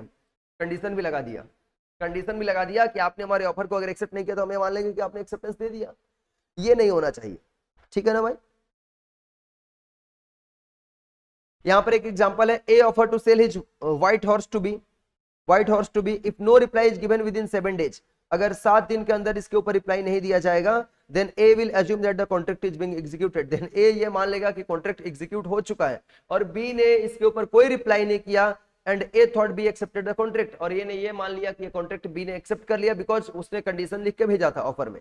कि अगर तुम 7 डेज के अंदर कोई रिप्लाई नहीं करोगे तो हम ये मान लेंगे कि तुम्हारे और तुम्हारे बीच जो है ना कॉन्ट्रैक्ट एग्जीक्यूट हो चुका है, और बी ने उसके ऊपर कोई रिप्लाई नहीं किया, देन ए ने ये समझ बैठा, ये मान के बैठ गया ना कि बी ने हमारे ऑफर को क्या कर लिया, एक्सेप्ट कर लिया। देन ऐसे सिचुएशन में A cannot enforce contract as his assumptions was wrong. A का एजम्पशंस रॉन्ग है और ये वैलिड ऑफर ही नहीं था, ये वैलिड ऑफर ही नहीं था, वैलिड ऑफर ही नहीं है। Next, cross offer do not conclude a contract. Cross offer नहीं होना चाहिए। Two offers which are identical in all respect, टू ऑफर्स विच आर आइडेंटिकल in all respect made by two persons to each other, ignorance of each other's offer known as the cross offer. Cross offer do not conclude a contract. देखो यहां पर क्या है, दो parties दोनों एक दूसरे को ऑफर दे रहे हैं। जैसे मैं अपना घर सेल करने के लिए बी को बोल रहा हूं और बी अपना मेरा घर परचेज करने के लिए मुझे ऑफर कर रहा है, बट दोनों both parties were not aware about the offer of each other. दोनों लोग इग्नोरेंट थे एक दूसरे के ऑफर से, देन इसको हम लोग क्रॉस ऑफर बोलते हैं। और cross offer do not conclude a contract. देखिए यहां पर A agrees to sell something to B on certain terms and C offer D to buy same thing on the same terms. ये नहीं होगा, cross offer contract को नहीं करता है। काउंटर ऑफर देखिए क्या होता है, counter offer, a counter offer amounts to rejection of the original offer. अगर कोई काउंटर ऑफर करता है इसका मतलब ओरिजिनल ऑफर को रिजेक्ट किया जा रहा है। एग्जांपल्स देखिए क्या है, seller offers to sell her car, seller offers to sell her car for USD 1,50,000, for USD 1,50,000. Seller offers to sell her car for USD 1,50,000 to be paid in 55 days. Buyer receives the offer and gives seller a counter offer. बोला कि नहीं 1,50,000 rupees में हम तुम्हारा car नहीं purchase करेंगे, तुम्हारा car हम परचेज करेंगे 1,30,000 यूएस डॉलर में और 40 डेज के अंदर ये पेएबल होगा। इसका मतलब क्या हुआ, ये ओरिजिनल ऑफर को रिजेक्शन कर दिया। काउंटर ऑफर करना, हमने अगर किसी को ऑफर किया और उसने उसी ऑफर के बदले में हमें दूसरा ऑफर अगर कर दिया, इसका मतलब वो ओरिजिनल ऑफर को क्या कर रहा है, यहाँ पर ओरिजिनल ऑफर का रिजेक्शन कर रहा है। ठीक है ना, ओरिजिनल ऑफर का क्या हो रहा है, यहाँ पर रिजेक्शन हो रहा है, ओरिजिनल ऑफर को रिजेक्ट किया जा रहा है, ओरिजिनल ऑफर को रिजेक्ट किया जा रहा है। ठीक है भाई, ओरिजिनल ऑफर को यहाँ पर रिजेक्ट किया जा रहा है।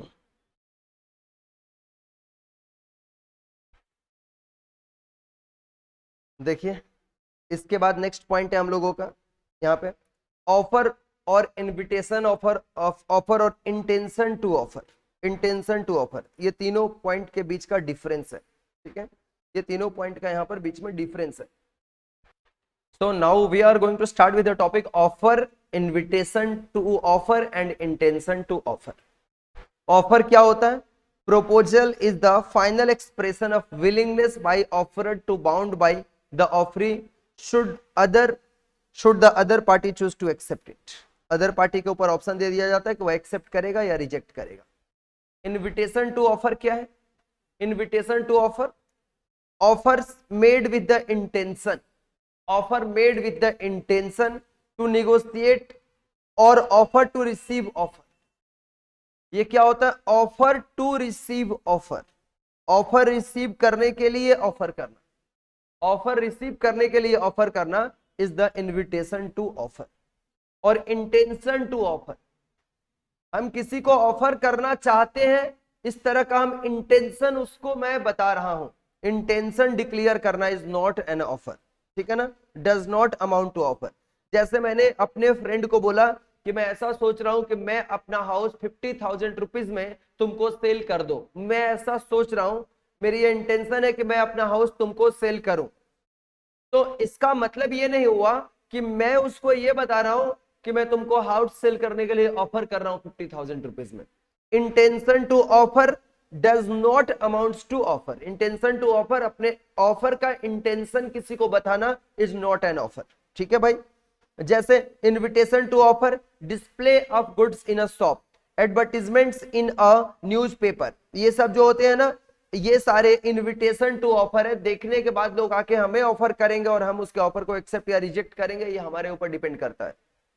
और ऑफर का तो आपको एग्जांपल्स ऑलरेडी पता है, बताया हुआ है। A is willing to give his car to B if he quits drinking within a month. A ने बी को बोला कि मैं तुमको, अगर तुम ड्रिंक करना छोड़ दोगे तो मैं तुमको अपना कार दे दूंगा। ये ऑफर कर रहा है, ठीक है भाई। ये आपको एग्जाम्पल्स है, ये सारे पीडीएफ्स भी आपको शेयर कर दिए जाएंगे पढ़ने के लिए, ठीक है। इसके बाद आ जाइए नेक्स्ट पॉइंट में, रिवोकेशन ऑफ ऑफर और लैप्स ऑफ ऑफर। कोई ऑफर का रिवोकेशन ऑफ ऑफर और लैप्स ऑफ ऑफर, ऑफर कब रिवोक हो जाता है? A proposal is revoked due to the following reason. A proposal is revoked due to the following reason. Communication of notice of revocation by the proposer to the other party. Communication of notice of revocation by the proposer to the other party. Proposal कब रिवोक्ट हो जाता है? जब communication of notice of revocation by the proposer दिया जाता है दूसरे party को, तब proposal रिवोक हो जाता है। By the lapse of the time prescribed in such proposal. Offer में जो टाइम मेंशन रहता है कि ये ऑफर सिर्फ लिमिटेड टाइम तक अवेलेबल है, वह टाइम पीरियड के खत्म होने के बाद वह ऑफर लैप्स कर जाता है, ऑफर रिवोक हो जाता है या लैप्स कर जाता है। अगर कोई टाइम प्रिस्क्राइब्ड नहीं है ऑफर के ऊपर, then it will lapse after a reasonable time, के बाद वह लैप्स कर जाता है without communication of the acceptance. Acceptance का बिना कोई कम्युनिकेशन, एक्सेप्टेंस का कम्युनिकेशन ऑफरी के पास से आए बिना भी एक रीजनेबल टाइम के बाद वो ऑफर क्या हो जाता है? लैप्स कर जाता है। By the failure of the acceptor to fulfil a conditions. अगर एक्सेप्टर जो है, मतलब ऑफरी जिसको हम ऑफर कर रहे हैं,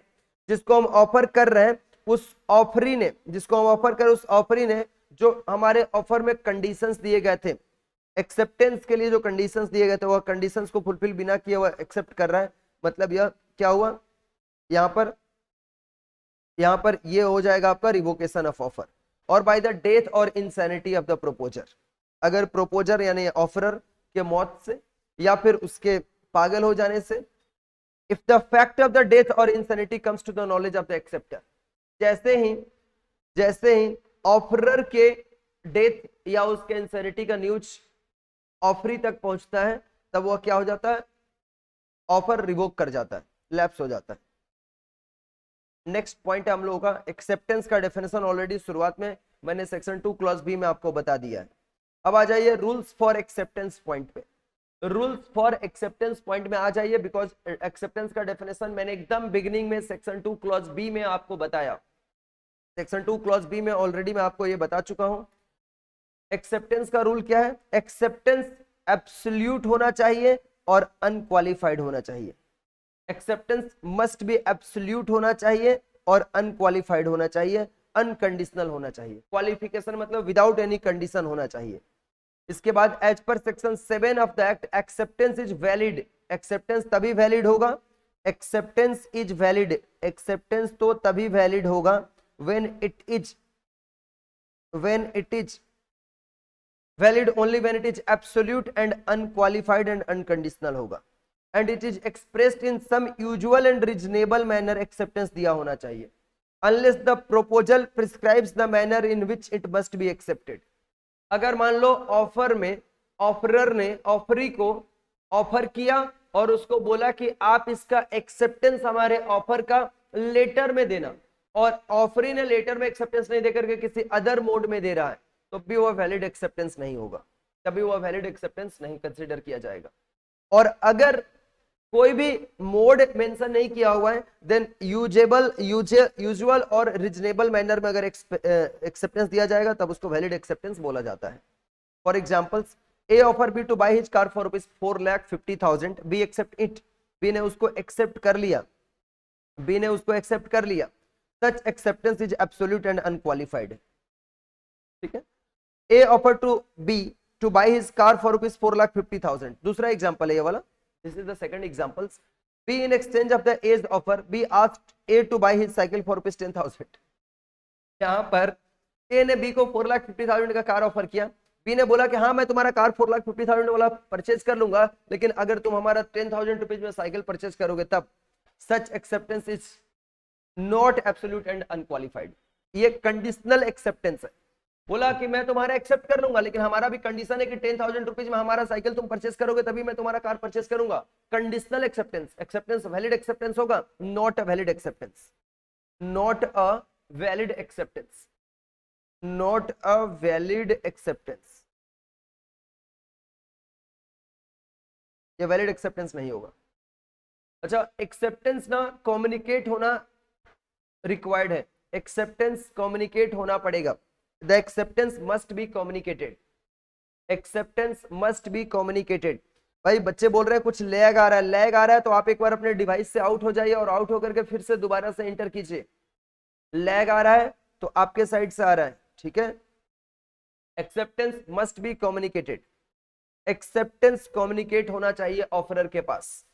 to conclude a contract between the parties, acceptance must be communicated in some perceptible form and any conditional acceptance not acceptance।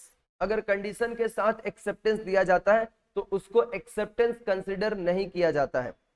Further when a proposal is accepted, अगर किसी ऑफर को एक्सेप्ट कर लिया गया, offeree must have the knowledge of the offer made to him, the offeree must have the knowledge of the offer made to him, उसको उस offer का knowledge होना पड़ेगा। And acceptance must relate specifically to the offer made, और acceptance जो वह दिया है ऐसा नहीं बोले कि हम तो पहले समझे नहीं थे तुम्हारे ऑफर को ठीक से इसलिए हमने एक्सेप्टेंस दे दिया, उसको ऑफर को पूरा अंडरस्टैंड करने के बाद ही एक्सेप्टेंस दिया जाना चाहिए।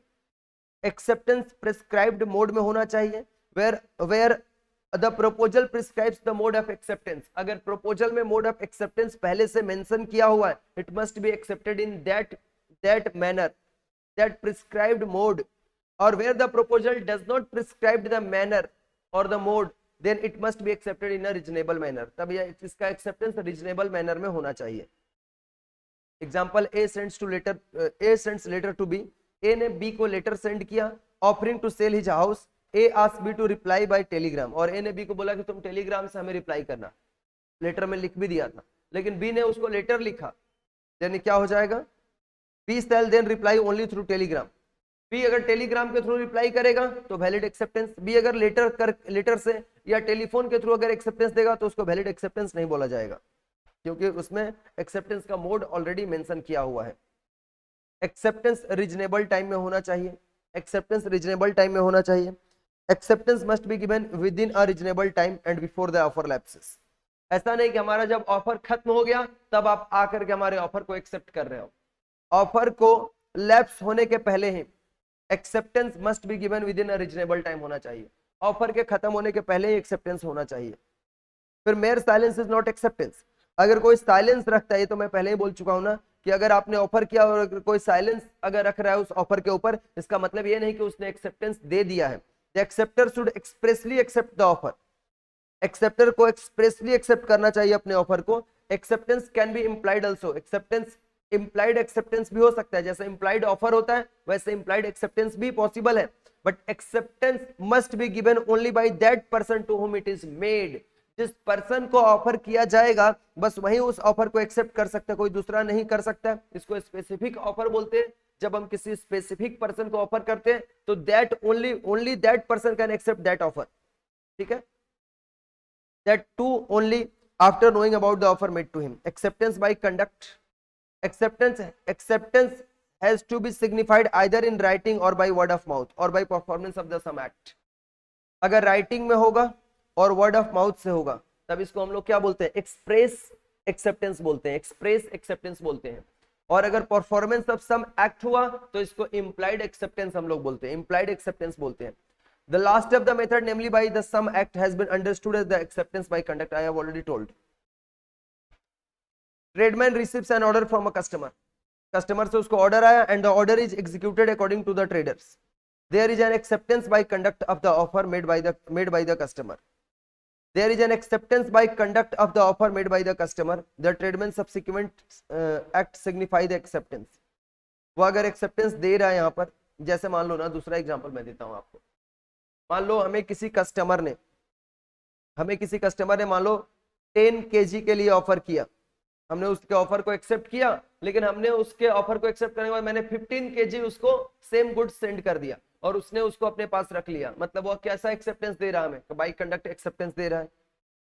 स्पेसिफिक ऑफर के केस में सिर्फ वही पर्सन ऑफर को एक्सेप्ट कर सकता है जिसको हम लोग ऑफर करते हैं, और जनरल ऑफर के केस में यहाँ पर क्या बोलता है, जनरल ऑफर के केस में any person if he has the knowledge of the offer and he fulfil the all the conditions given in the offer can accept the offer. कोई भी एक्सेप्ट कर सकता है उसको। एक्सप्रेस एक्सेप्टेंस हम लोग किसको बोलते हैं, एक्सप्रेसली एक्सेप्टेंस इन राइटिंग होना पड़ेगा। और इम्प्लाइड एक्सेप्टेंस हम लोग किसको बोलते हैं, execute any act result in the implied acceptance. कोई भी ऐसा एक्टिविटी करना जिससे वह एक्सेप्टेंस की तरफ बता रहा है, एक्सेप्टेंस की तरफ इशारा कर रहा है, इसका मतलब इम्प्लाइड एक्सेप्टेंस है। देन हम लोगों का नेक्स्ट पॉइंट है legal rules for the valid acceptance. Legal rules for the valid acceptance, ठीक है ना, legal rules for the valid acceptance. Absolute and unqualified acceptance होना पड़ेगा। एब्सोल्यूट एंड अनकंडीशनल और अनक्वालिफाइड एक्सेप्टेंस होना पड़ेगा। The offeree should assent to all the terms of the offer. Offeree should assent to all the terms of the offer. There must be no variation or reservation. Offeree offer में दिए गए सारे terms को accept करते हुए अपना acceptance देगा। कोई भी वो ऑफर के टर्म्स में वेरिएशन अगर कर दिया, इसका मतलब वह कंडीशनल एक्सेप्टेंस दे रहा है, और conditional acceptance is not an acceptance. Acceptance must be unconditional होना चाहिए। एक्सेप्टेंस कम्युनिकेट होना चाहिए। Acceptance must be communicated. Acceptance must be communicated. देखिए यहां पर एक एग्जांपल से आपको, Brogden versus Metropolitan Railway. Draft an agreement was sent to the manager of a railway company for his approval. Draft agreement भेजा गया एक रेलवे कंपनी के मैनेजर को उसके अप्रूवल के लिए। Manager approved letter but did not dispatch. Letter को क्या कर लिया, अप्रूव तो कर दिया लेकिन डिस्पैच नहीं किया। Contract can not be said as concluded. ये कॉन्ट्रैक्ट हुआ ही नहीं क्योंकि एक्सेप्टेंस को कम्युनिकेट ही नहीं किया गया, because manager has not communicated the acceptance. यही बोला, एक्सेप्टेंस कम्युनिकेट होना पड़ेगा। Without communicating acceptance contract can not be entered into between the parties. Cannot contract parties के बीच इंटर नहीं हो सकता। यहाँ पे कोर्ट में यही मामला गया तो कोर्ट ने क्या बोला, it was held that there was no contract as the manager had not communicated his acceptance to the proposal. यह कॉन्ट्रैक्ट नहीं है क्योंकि no contract as the manager had not communicated. Manager ने अपना कम्युनिकेशन एक्सेप्टेंस का communicate ही नहीं किया था। Acceptance by whom? Acceptance by whom? Powell versus Lee. A school is advertised for filling a vacancy for the post of headmistress. Mr. B was selected in the interview. Decision not communicated to B. B का selection अभी हो गया लेकिन उसको communicate नहीं किया गया। B का जो फ्रेंड है informed A that he has selected but the committee changed the decisions. Committee ने डिसीजन चेंज कर दिया, committee changed the decisions. Fact of the case क्या हुआ, A school administrated the vacancy for the post of headmistress. However, the decision of the managing committee was not communicated to Mr. A. Communicate नहीं किया गया. It was held that there was no contact between the parties as there was no authorized communication made by the school authority.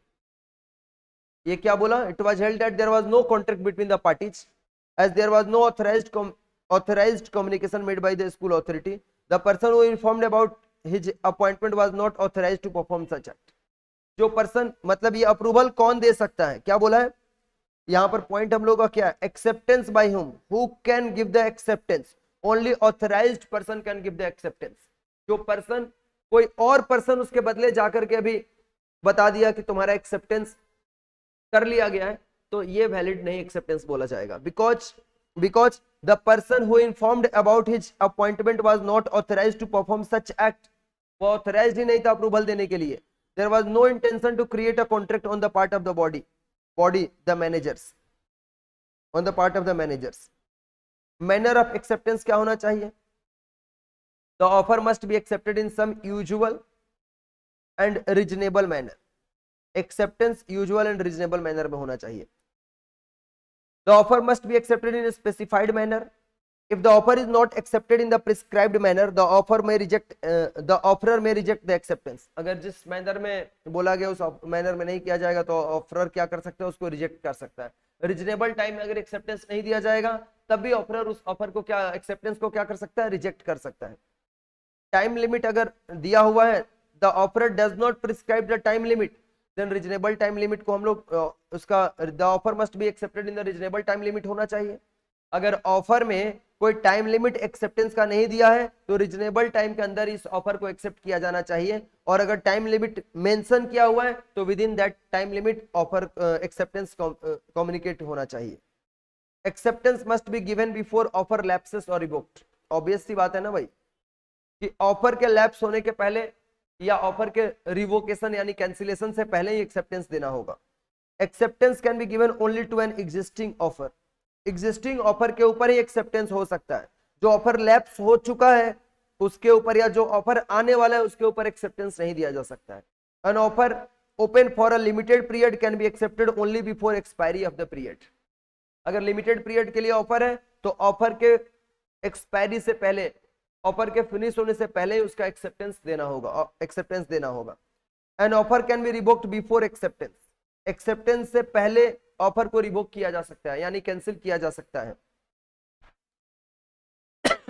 Sorry, acceptance is not valid, acceptance is not valid if it is given after the offer is lapsed और revoked. Offer के revoke हो जाने के बाद यानी cancel हो जाने के बाद, ऑफर के लैप्स हो जाने के बाद एक्सेप्टेंस जो दिया जाएगा that acceptance will not be valid. Acceptance can not be given before the communication of offer is complete. Communication of offer के कंप्लीट होने से पहले यानी ऑफरर करने वाला है उसका कम्युनिकेशन कंप्लीट होने से पहले एक्सेप्टेंस नहीं दिया जा सकता है, नहीं दिया जा सकता। अगर दिया जाएगा वैसा एक्सेप्टेंस तो वैलिड एक्सेप्टेंस नहीं होगा, वैलिड एक्सेप्टेंस उसको नहीं कंसीडर किया जाएगा।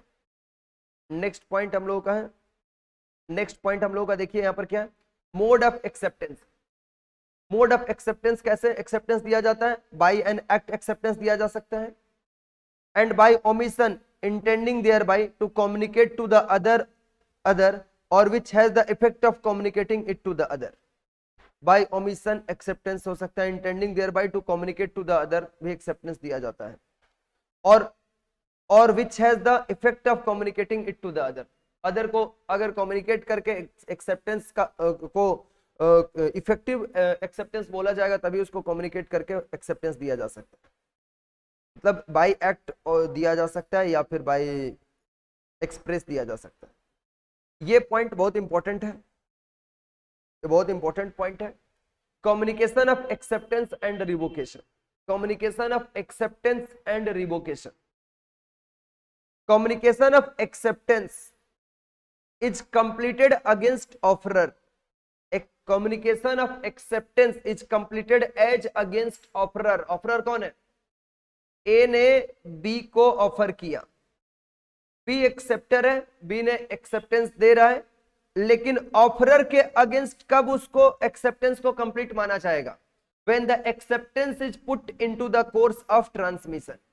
जैसे ही बी अपने एक्सेप्टेंस को ट्रांसमिशन में डाल देगा, जैसे ही बी यानी एक्सेप्टर अपने एक्सेप्टेंस को ट्रांसमिशन में डाल देगा तब हम लोग communication of acceptance is complete as against offeror समझा जाता है, और communication of acceptance is complete as against offeree कब समझा जाएगा? Communication of acceptance is complete as against offeree तब समझा जाएगा जब वह कम्युनिकेशन, एक्सेप्टेंस की कम्युनिकेशन ऑफरर के नॉलेज में चला जाएगा। देखिए, when acceptance comes to the knowledge of the offeror, यानी ए जैसे ही ऑफर एक्सेप्टेंस के बारे में जान लेगा तब एज अगेंस्ट ऑफरी यानी एक्सेप्टर के अगेंस्ट भी इसको कंसीडर, कंप्लीट होना कंसीडर कर लिया जाएगा। ये बहुत इंपॉर्टेंट है, ठीक है। कम्युनिकेशन ऑफ रिवोकेशन, रिवोकेशन मतलब कैंसिल करने वाले को, रिवोकेशन का कम्युनिकेशन को कंप्लीट होना कब बोला जाएगा? Communication of revocation is complete against maker. भाई रिवोकेशन ऑफरर भी कर सकता है, ऑफरी भी कर सकता है। रिवोकेशन ऑफरर भी कर सकता है, ऑफरी भी रिवोकेशन कर सकता है, लेकिन मेकर किसको बोलेंगे? जो रिवोक करेगा यानी जो कैंसिल करेगा। Communication of revocation is complete as against maker when revocation is put into the course of transmission. As against maker कब कंप्लीट बोला जाता है? एज अगेंस्ट मेकर कब कंप्लीट माना जाता है? एज अगेंस्ट मेकर कब कंप्लीट माना जाता है? एज अगेंस्ट मेकर तब कंप्लीट माना जाएगा जब रिवोकेशन के कम्युनिकेशन को ट्रांसमिशन में डाल दिया जाएगा। और एज अगेंस्ट एक्सेप्टर, रिवोकेशन को एज अगेंस्ट एक्सेप्टर कब बोला जाएगा? When the revocation comes to the knowledge of the acceptor. Acceptor के नॉलेज में रिवोकेशन चला जाएगा। जैसे जैसे मान लो ऑफरर ने ही रिवोक किया, ए ऑफरर है, ऑफरर ने रिवोक किया, तो ऑफरर के अगेंस्ट कब कंप्लीट होगा? जब वह ट्रांसमिशन में डाल देगा। और एक्सेप्टर के अगेंस्ट कब कंप्लीट होगा? जब एक्सेप्टर के नॉलेज में जाएगा कि भाई इसने कैंसिल कर दिया, तब एज अगेंस्ट एक्सेप्टर भी रिवोकेशन कंप्लीट हो जाएगा। ये दोनों पॉइंट्स आप बहुत अच्छे से करेंगे। टाइम लिमिट फॉर रिवोकेशन क्या है? Time limit for revocation, time limit for revocation ये आपका सेक्शन 4 सेक्शन 5 में time limit for revocation.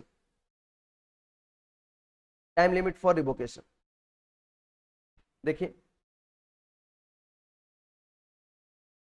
Revocation of offer कब, उसके लिए टाइम लिमिट क्या है रिवोकेशन के लिए? Before communication of acceptance, communication of acceptance is complete as against offer. Offer को कब रिवोक किया जा सकता है? ऑफर को, कम्युनिकेशन ऑफ एक्सेप्टेंस को तभी रिवोक किया जा सकता है जब it complete as against the offeror, as against the offeror, यानी as against the offeror comes to the knowledge of the offeror. Acceptance को कब रिवोक किया जा सकता है? देखो ध्यान दो यहां पे, time limit for revocation of offer before communication of acceptance is complete as against offeror. और कम्युनिकेशन ऑफ एक्सेप्टेंस कब कंप्लीट माना जाता है? As against offeror. As against offeror कब इसको कंप्लीट माना जाता है? एज अगेंस्ट ऑफरर कब कंप्लीट माना जाता है एक्सेप्टेंस को? जब communication is put into the course of transmission, यानी कोर्स ऑफ ट्रांसमिशन में एक्सेप्टेंस को डाल रहा है एक्सेप्टर, उसके पहले ही ऑफर को सिर्फ आप कैंसिल कर सकते हो, उसके बाद ऑफर को कैंसिल नहीं किया जा सकता है। और एक्सेप्टर के अगेंस्ट कब कंप्लीट माना जाएगा? बिफोर कम्युनिकेटिंग, एक्सेप्टेंस को कब रिवोक किया जा सकता है? Before communication of acceptance is complete as against offeree. और ऑफरी के अगेंस्ट कब कंप्लीट होगा? जैसे हमें ऑफरी ने एक्सेप्टेंस दे दिया, लेकिन ऑफरर के पास उस एक्सेप्टेंस के पहुंचने से पहले अगर वह एक्सेप्टेंस को कंप्लीट, एक्सेप्टेंस को अपने रिवोक कर सकता है। लेकिन अगर एक्सेप्टेंस का लेटर पहले मिल गया, एक्सेप्टेंस का कम्युनिकेशन अगर पहले मिल गया ऑफरर को, उसके बाद वह एक्सेप्टेंस को रिवोक नहीं कर सकता है, यानी acceptor that means offeree acceptance को रिवोक नहीं कर सकता है उसके बाद। ये पॉइंट्स है, ये दोनों लास्ट के जो पॉइंट्स मैंने बताया, इसके ऊपर क्वेश्चंस भी है। अब मैंने जो आपको इंपॉर्टेंट क्वेश्चंस का लिस्ट भी दिए उसमें भी ये लिखा हुआ है, और एज वेल एज ये हमारे स्टडी मैट में भी दिया हुआ है, यहाँ पर भी हमने पढ़ाया आपको। इसके ऊपर केस स्टडीज भी है, इसके ऊपर क्वेश्चंस आपके एग्जाम्स में जरूर से आता है, जिनका रिटेन एग्जाम्स है उनके एग्जाम्स में तो जरूर से आता है, एमसीक्यू वालों का भी आता है बना के। तो आप इसके ऊपर के क्वेश्चंस को जरूर अच्छे से प्रैक्टिस करोगे। और एक और अगला सेशन जो होगा ये कल आपका लिया जाएगा, जो कि इसके बाद वाले जो सेक्शन से बच गए उसके ऊपर हम सेशन लेंगे, ठीक है। तो आज का आपका जो सेशन है यहीं पे इसको स्टॉप करेंगे। नेक्स्ट सेशन कल हम लोग कवर करेंगे अगले क्लास में, आप देखिए। और ये this will be very helpful for to clear your exams. ये बहुत ही इंपॉर्टेंट नोट्स आपके पास है अवेलेबल, इंपॉर्टेंट लेक्चर्स है, इसको आप देखिए, पूरा कंप्लीट कीजिए और इसको राइटिंग में प्रैक्टिस कीजिए, आपके एग्जाम्स के लिए बहुत हेल्पफुल। चलिए bye bye, all the best.